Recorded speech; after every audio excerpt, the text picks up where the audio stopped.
Hello বন্ধুরা, আমি Mamun new Holland থেকে। নিউ হল্যান্ড 3600-2 এক্সেল মডেল আপনাদের একটা টপিকে ভিডিও বানাচ্ছি।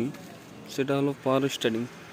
অন্যান্য গাড়িতে দেখবেন পাওয়ার স্টার্টিংয়ে যেটা অয়েলের ব্যাপারটা, পাওয়ার স্টার্টিং যে অয়েল লাগে সেটা আমাদের গিয়ারবক্স থেকে, ট্রান্সমিশন অয়েল থেকে কাজ করে। আমাদের এটা এক্সট্রা দেওয়া হয়েছে।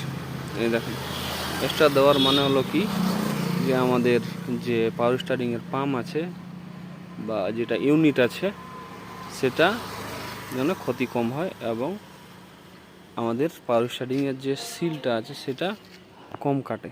এই যে দেখেন, আমাদের পাওয়ার স্টারিংয়ের যে একটা রেড ওয়াটার দেওয়া হয়েছে পাওয়ার স্টারিং অয়েলটা ঠান্ডা রাখার জন্য। এটা হলো পাওয়ার স্টারিং ইউনিট। ভিডিওটা ভালো লাগলে সাবস্ক্রাইব করবেন এবং এরকম নতুন নতুন ভিডিও পাওয়ার জন্য আমার সাথেই